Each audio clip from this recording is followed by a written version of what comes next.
ওম ভগবতে বাসুদেবায় নমঃ। ষষ্ঠ অধ্যায় অভ্যাস যোগ। শ্রী ভগবান বলছেন, কর্মফলে আকাঙ্ক্ষা না করে যিনি কর্তব্য কর্ম করেন তিনি সন্ন্যাসী, তিনি যোগী। যিনি যজ্ঞাদি সৌত কর্ম অথবা শারীর কর্ম ত্যাগ করেছেন তিনি যোগী নন।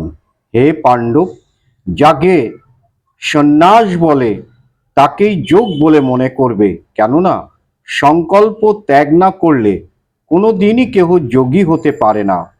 যে মুনি যোগের শীর্ষ দেশের আহরণ করতে চাইছেন, নিষ্কাম কর্মই তার পক্ষে সেই যোগ সিদ্ধির উপায়। যিনি যোগাড়ুর অর্থাৎ পূর্ণ যোগী হয়েছেন তার চিত্তের সমতাই ওই স্থিতে নিশ্চল থাকবার কারণ। যখন সাধক ধ্যান যোগে আহরণেচ্ছুক তখন তিনি কর্মযোগী, কর্মই তখন তার অবলম্বনীয়।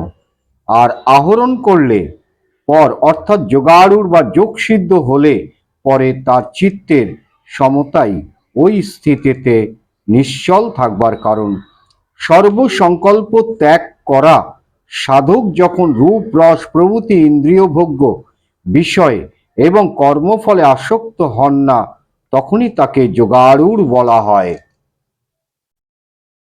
বিমুক্ত মন দ্বারা বিমূঢ় মনকে বিষয়কূপ থেকে উপরে টেনে তুলতে হবে। মনকে অবসন্ন বা নিম্ন দিকে যেতে দিলে হবে না, কারণ আত্মাই আত্মার বন্ধু এবং আত্মাই হচ্ছে আত্মার শত্রু। যে আত্মা দ্বারা বিমূঢ় আত্মা বশীভূত হয়েছে সেই আত্মাই বিমূঢ় আত্মার বন্ধু। আর যে আত্মা বিবেক বুদ্ধি রূপ মুক্ত আত্মা দ্বারা বিভাজিত হয়নি সেই আত্মাই আত্মার পরম শত্রু। যে ব্যক্তি আত্মাকে জয় করেছেন এবং যার মনে সর্বদা শান্তি বিরাজমান, তার আত্মা পরমাত্মা রূপে প্রকাশিত হয় এবং শীত গ্রীষ্ম সুখ দুঃখ মান অপমানে একই অবস্থায় থাকেন।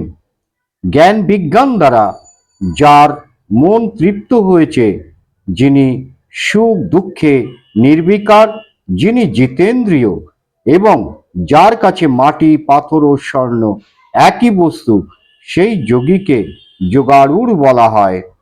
বন্ধু মিত্র শত্রু উদাসীন মধ্যস্থ বিদ্বেষের পাত্র এবং প্রিয়জন সাধু এবং পাপী এই সকলের প্রতি যার দৃষ্টি সমান তিনি শ্রেষ্ঠ। যোগী একাকী নির্জন স্থানে থেকে সংযত চিত্ত সংযত দেহ আকাঙ্ক্ষা শূন্য ও যোগের প্রতিবন্ধক দ্রব্য সংগ্রহে বিরত থেকে চিত্ত সংযত রেখে সতত তফাৎ সমাধি অভ্যেস করেন। যোগাভ্যাসরত পুরুষ বিশুদ্ধ স্থানে নিজের স্থির আসন স্থাপন করবেন। আসন যেন অতি উঁচু অথবা অতি নিচু না হয়। কুশের উপর মৃগাদির চর্ম এবং তার উপর বস্ত্র পেতে আসন প্রস্তুত করতে হবে। সেই আসনে উপবেশন করে ইন্দ্রিয়ের দ্বার রুদ্ধ করে চিত্ত সংযম পূর্বক তিনি একাগ্র মনে আত্মশুদ্ধির জন্য যোগ অভ্যাস করবেন। মেরুদণ্ড গৃহ মস্তক সরল ও নিশ্চল ভাবে ধারণ পূর্বক স্থির হয়ে এবং কোনো দিক না তাকিয়ে স্বীয় নাসিকাগ্রে দৃষ্টি নিবদ্ধ করবেন। এভাবে উপবেশন পর প্রশান্ত চিত্ত ভয় রহিত ব্রহ্মচর্য ব্রতে রত গুরু সেবা পরায়ণ মদগত চিত্ত ও মৎপ্রায়ণ যোগী মন একাগ্র করে সাধনাভ্যাস করেন। এভাবে নিরন্তর মনঃসংযম করতে করতে মন একত্মা হয়ে নিশ্চল হয়। এইরূপ স্থির চিত্ত যোগী নির্বাণ অর্থাৎ আমাহতে বক্ষস্থল আমাহতে অবস্থান রূপ পরম শান্তি লাভ করেন। হে অর্জুন, যিনি অধিক আহার করেন অথবা যিনি মোটেই আহার করেন না, তার যোগ হয় না। যিনি অতিশয় নিদ্রালু বা অনিদ্রা অভ্যাসকারী, তারও যোগ সমাধি হতে পারে না। যার আহার বিহার পরিমিত, কর্মপ্রচেষ্টা এবং নিদ্রা জাগরণ নির্দিষ্ট পরিমাণ, যোগাভ্যাসে তার দুঃখ দূর হয়। যখন চিত্ত বিশেষরূপে নিবদ্ধ হয়ে আত্মাতেই অবস্থান করে থাকেন, সেই যোগীর নাম কোন বিষয়ে কামনা থাকতে পারে না, তিনি তখন যোগসিদ্ধ হয়ে পতিত হন।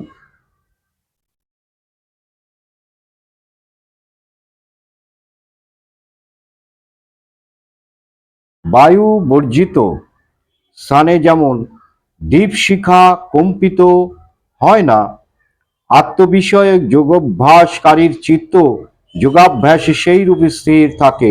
যোগীর অবিচল চিত্তের উহাই দৃষ্টান্ত স্থল।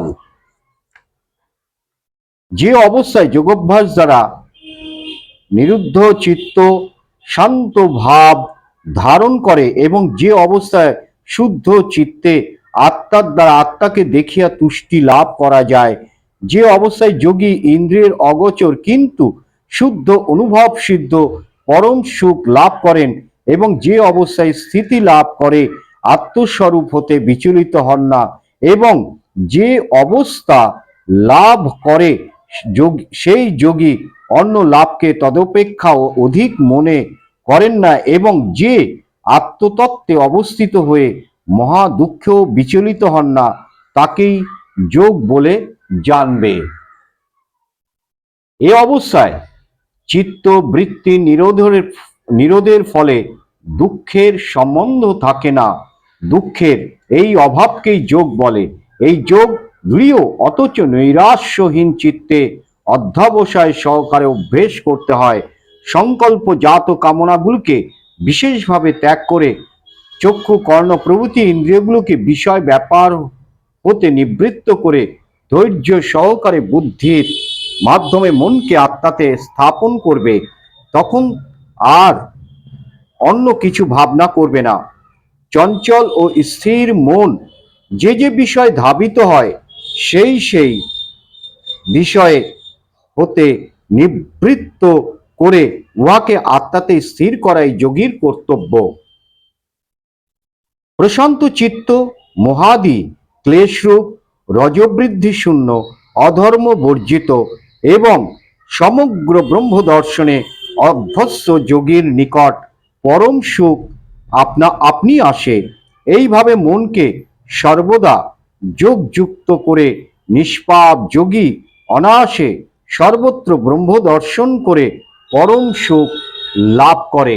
জয় জগৎবন্ধু সুন্দর। ওম ভগবতে বাসুদেবায় নমঃ। ওম গঙ্গা গীতা সাবিত্রী সীতা সত্তা পতিব্রতা ব্রহ্মবলি ব্রহ্মবিদ্যা ত্রিসন্ধ্যা মুক্তি গেহিনী অর্ধমাত্রা চিদানন্দা ভবগ্নি ভ্রান্তি নাশিনী বেদত্রী পরানন্দা তথার্থ জ্ঞান মঞ্জরি